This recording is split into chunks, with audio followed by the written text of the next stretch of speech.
Leipzig, 1879. A small room heavy with the smell of oil and varnish, a table crowded with brass and wood, a chronoscope waiting like a stopwatch that has learned to be proud. A metronome ticks. A student watches a thread of black ink travel across a paper drum, while a narrow slot flashes a letter for the briefest instant. The letter vanishes. A finger moves. A key clicks. Numbers are written down. From outside, the city goes about its day, the clatter of cartwheels on stone, the sibilant hush of German syllables in the corridor. But inside this room, time itself is being portioned into human thought. Not philosophy, not a sermon about the soul, not a doctor's chart of nerves and lesions. What is being measured with embarrassing simplicity is the speed of a mind noticing, deciding, responding. If there is a birthplace of psychology as a science, it is here, between the tick of a metronome and the click of a telegraph key, under the watch of a man who believed that consciousness could be studied the way one studies light or sound, with discipline, with instruments, with patience. Wilhelm Wundt stands not at a pulpit's edge, but at a bench, sleeves slightly chalked, eyes fixed on the careful choreography of a trial. The mind is about to become an object in the world. He did not arrive in this room by accident. Born in 1832, trained in medicine and physiology, Wundt learned to love precision from men who bed sight and sound into equations. He served as an assistant to the great Helmholtz, who had measured the speed of the nerve impulse and in doing so defied the old belief that thought was instantaneous. From Helmholtz, Wundt learned the audacity of measurement. From the physiologists, he learned humility before apparatus. But from the philosophers, he inherited an older question: what is the nature of experience? His genius was not to abandon that question, but to change the posture with which it was asked. He would keep the mystery of consciousness intact and still insist that it could be courted in a laboratory. The book that announced this posture to the world, a thick volume with a cool title, Principles of Physiological Psychology, argued for a marriage without subservience. Psychology, he said, would be a science in its own right, concerned with the immediate facts of experience as they are lived. Physiology would provide the context. It would teach psychology how to build an experiment, how to time a response, how to control a stimulus. But it would not swallow psychology. To confuse the organ with the experience was to mistake the instrument for the music. He wanted a science that could look at color not as a wavelength only, but as something that glows in a subject's sight, haunted by memory and contrast, sharpened by attention. He wanted, in other words, a method that honored the fact that when you speak of a tone or a taste, you are speaking of something that appears to someone, and the appearing is not secondary, it is the very thing you wish to know.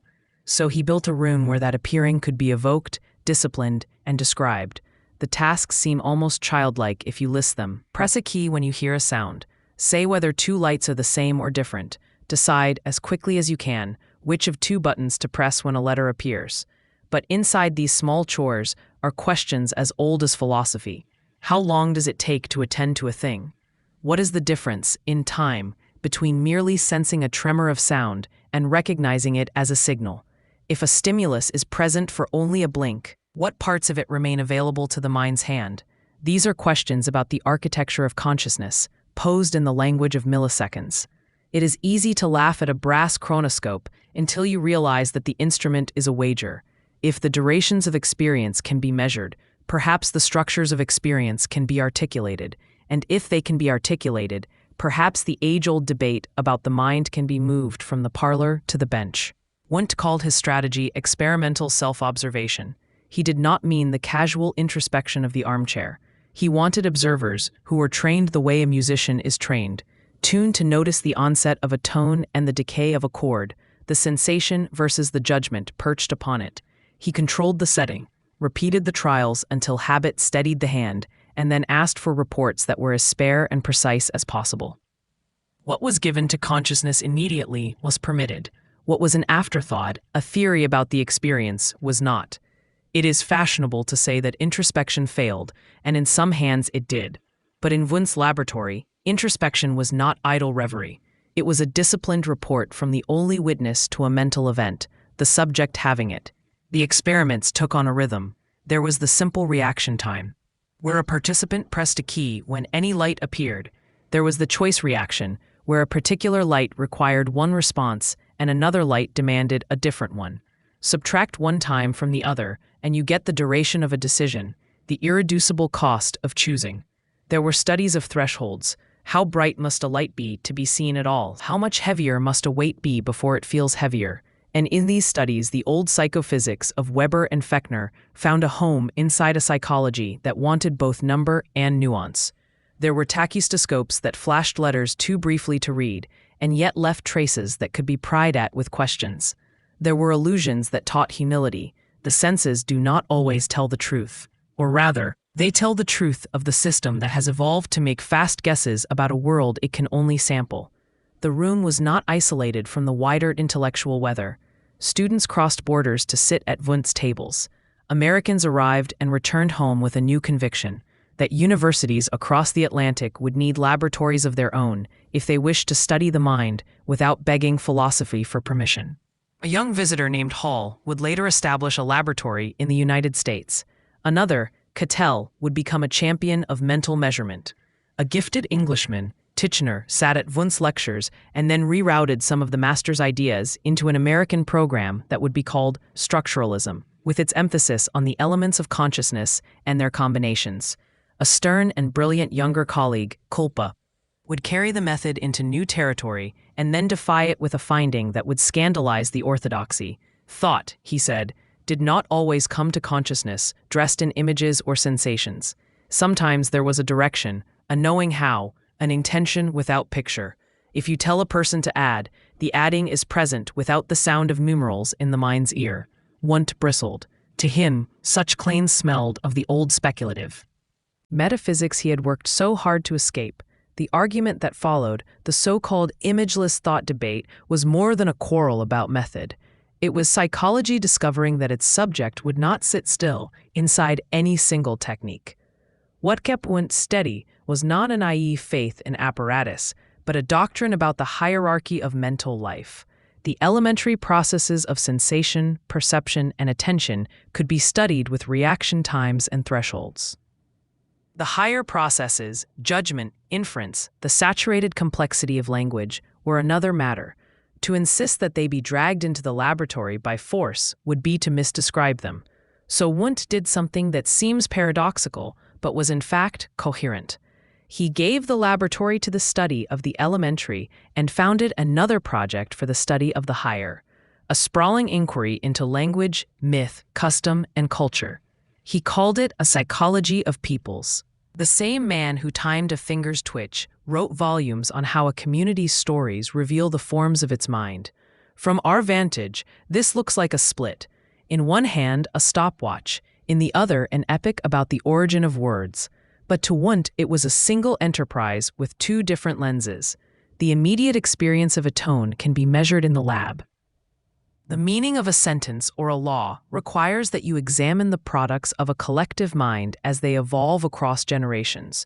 He would refuse, to his last day, the suggestion that the latter was merely sociology or anthropology.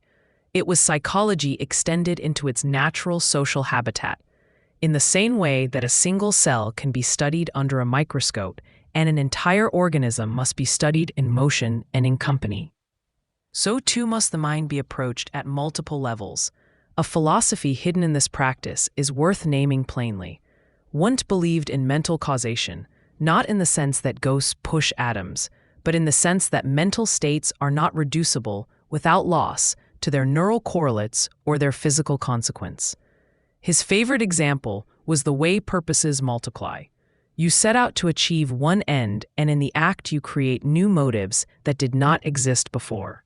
You build a laboratory to test attention, and in doing so, you create a community of inquiry, a new set of ambitions, a new kind of student with a new loyalty.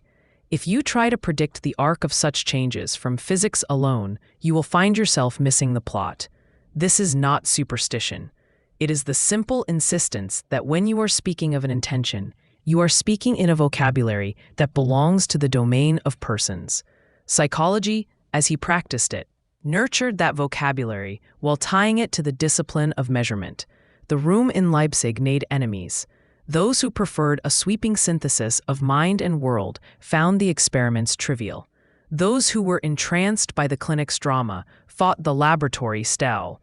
Those who loved the hard predictive power of mechanics thought the talk of apperception and will a retreat to romance. Wundt, who could be severe in debate and patient at the bench, kept returning to the humble facts. If you change the interval between a warning sound and a signal, the cost in reaction time shifts in a systematic way. If you present two lights in succession, the order in which they are perceived can be inverted by manipulating duration and brightness. Attention is not a vapor, it has a profile. Volition is not a word to flatter ourselves, it has a measurable cost and benefit. The mind is not outside the order of nature. It is an order within it that requires its own concepts to be seen clearly. He wrote and wrote. The volumes of laboratory reports are boring to anyone who does not love method, but they are boring in the way a ledger of a new nation's budget is boring. They make an institution possible.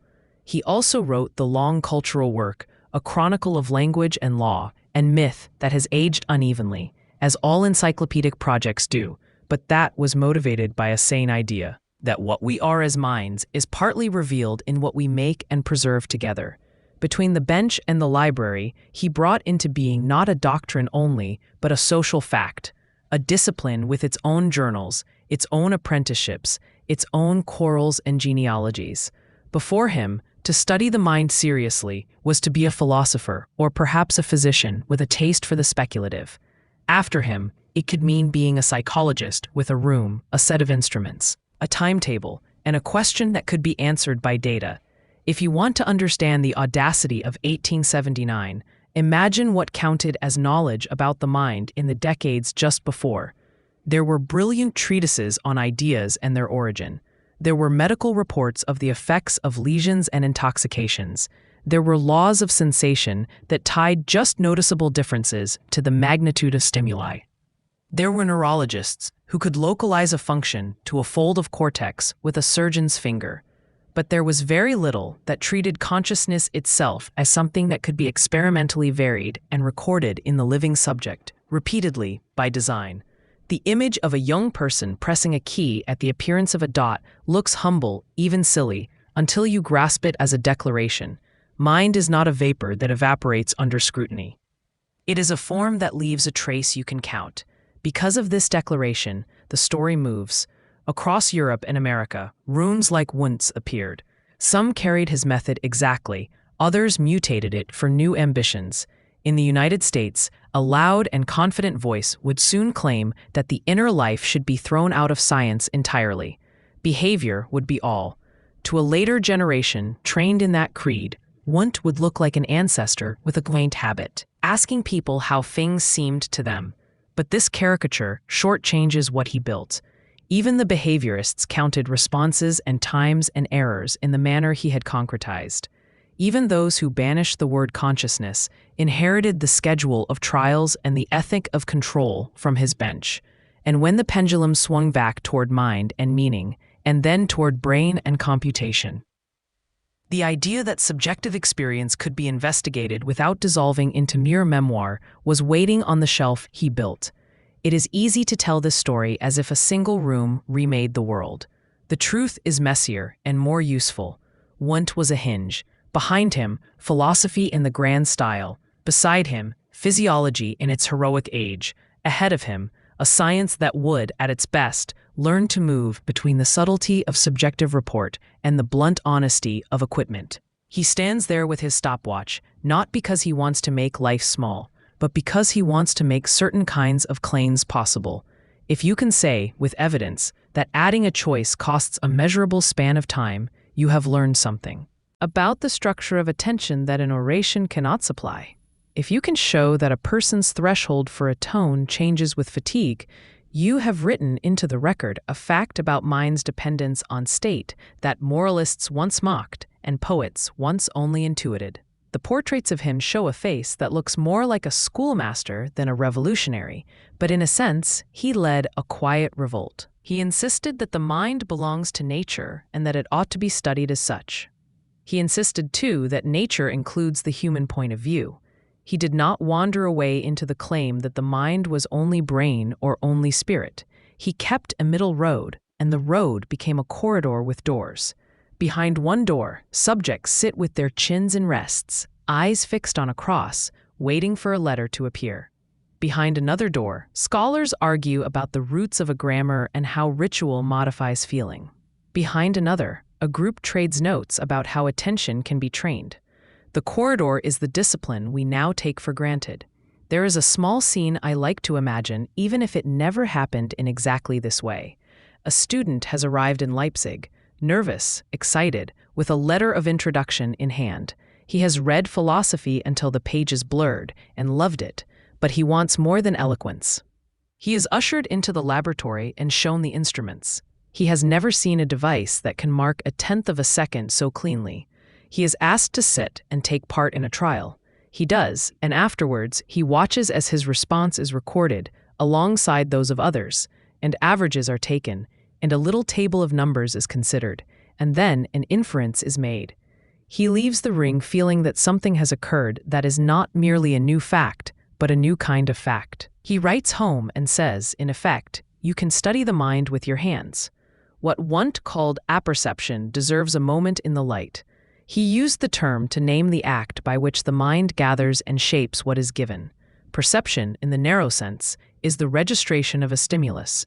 Apperception is the active organization of that input into an event for a subject. It is where attention lives. It is where will shows its face. He did not mean that we invent the world. He meant that our experience is stitched by a power that is not passive.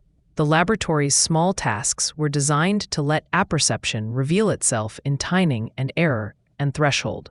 If it takes longer to respond when a choice must be made, that cost is the footprint of apperception.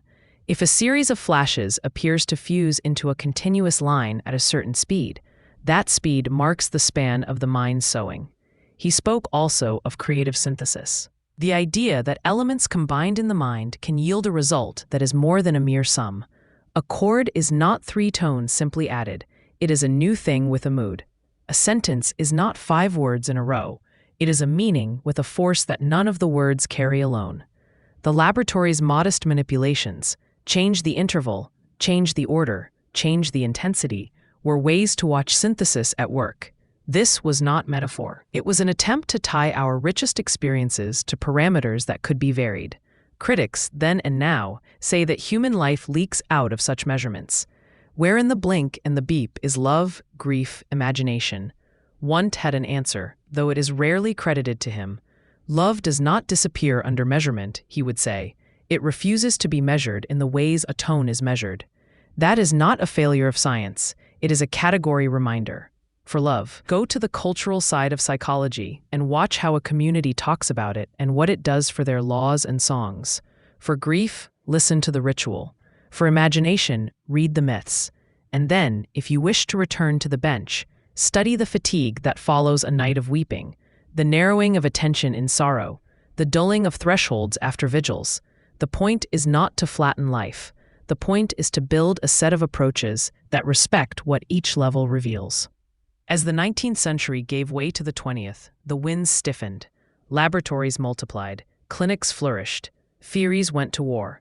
Some of Wundt's views were brushed aside, some revived under new names, some misrepresented by admirers who preferred his rigor without his philosophy. But when you draw a line from those early rooms to ours, from the chronoscope to the devices that measure a response now to the thousandth of a second, from the tachistoscope to the displays that flicker on a screen in an imaging machine, you see continuity. When a modern researcher speaks of attentional load and response conflict, they are not far from the old subtraction of simple from choice. When a modern theorist speaks of the mind organizing input actively, they are nodding to apperception even if the word has gone out of fashion. When a modern developmental scientist argues that some phenomena resist laboratory capture and must be studied in the wild, they are walking the trail Wundt cut when he moved from bench to cultural analysis. The scene with which we began returns. The metronome ticks, the key clicks. A sequence of trials fills an afternoon. Outside, a university grows used to the idea that there is a new kind of room within its walls. In the evening, the professor writes notes in a firm hand. Tomorrow there will be more observers, another procedure, another small question that, if answered cleanly, will make it possible to ask a better one.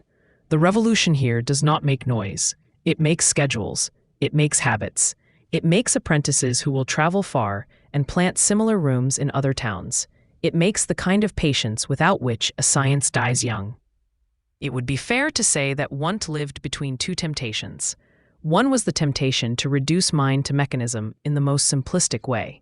Every thought is a reflex with a trace. The other was the temptation to inflate mind to mystery and surrender it to the poets only. He refused both. He built a way to speak across that divide. He is not a hero because every one of his ideas lasted. Many did not. He is a hero because he made it possible for others to test theirs. He insisted on a community that could persuade by data rather than by charisma. The vanity of theory alone is that it can always be right. The virtue of a lab is that it forces your view to survive contact with a stubborn world. There is a final image that belongs here, not because it is dramatic, but because it is precise. A sheet of paper covered with numbers, each number the residue of a moment when a person's attention flicked toward a light and a finger moved. Taken one by one, the numbers are nothing. Taken together, they draw a curve. The curve has a shape you can recognize. From that shape, you can predict what will happen if you change the delay or the brightness. From that prediction, you can build a theory, not about light alone, but about the human capacity to be ready or not ready, to be caught unawares or to anticipate. The sheet of paper is a modest thing. The curve is a modest thing. Together, they are a claim, mind leaves lawful traces. That claim is where psychology begins to separate itself from its parents.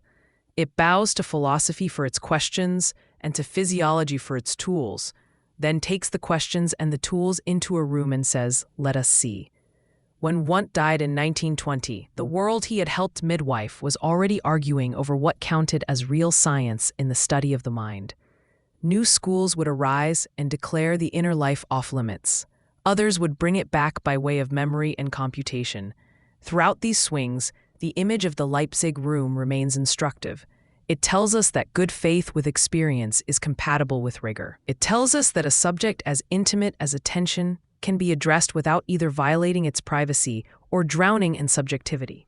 It tells us that a measured second, placed in the right context, can be a map. So we return to that first metronome as if to a heartbeat, a signal, a response. The space between them is the mind's share of time. Wundt's laboratory took that space seriously. It is a small act of respect that has widened into a discipline. There are now countless rooms with screens instead of brass, code instead of gears, but the work is the same. Invite a person to meet a carefully arranged world, watch what happens, and let the happening instruct you. The mind, which for centuries was entrusted to speculation and sermon, can be studied with a craftsperson's humility. That is the quiet revolution that began in Leipzig and spread outward, not on the back of a theory only, but on the strength of a room in which a person could be both subject and witness to their own attention. That room is the seed from which the modern study of mind grew, and Wundt was the gardener who planted it, watered it, and trained its branches until others could take the shears. If you listen closely, you can still hear the rhythm of that place in any modern lab, the careful instructions, the repeated trial, the patient recording, the modest inference, the refusal to inflate a finding beyond its scope. The fact that a key takes longer to press when there is a choice to be made is not a slogan, it is a constraint.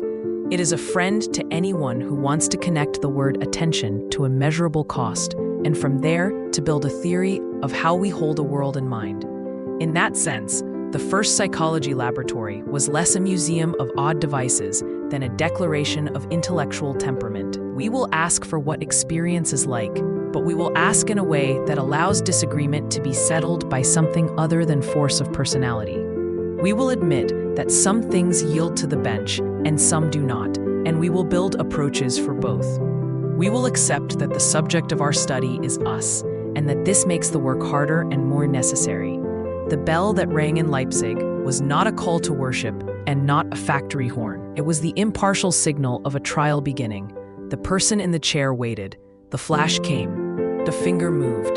The ink marked the paper. And from that little ritual grew a discipline, willing to say,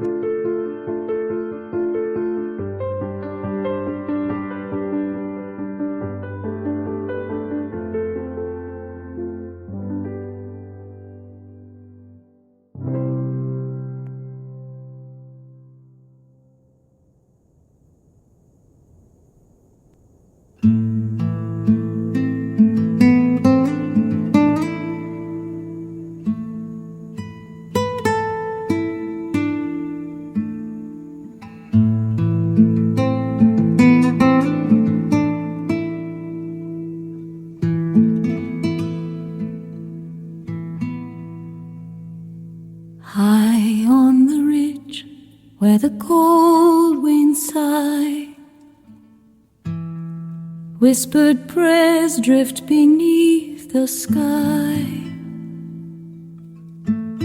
Moonlit hollows cradle every tear. Silent hope lingers year to year.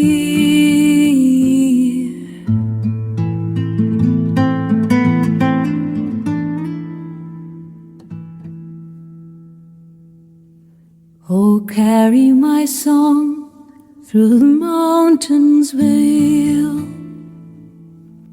Guide every heart where the lost prevail. In the hush of night, let forgiveness rise. Beneath these stars and the silent sky.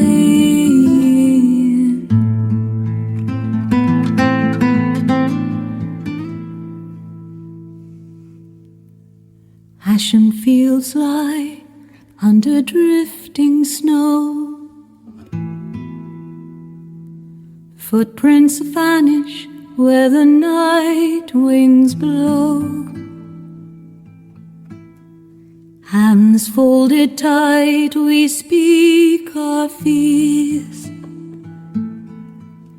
In solemn hush through the passing year.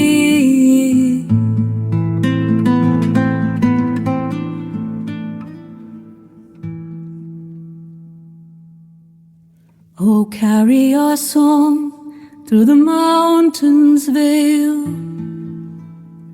Guide every soul where the lost prevail.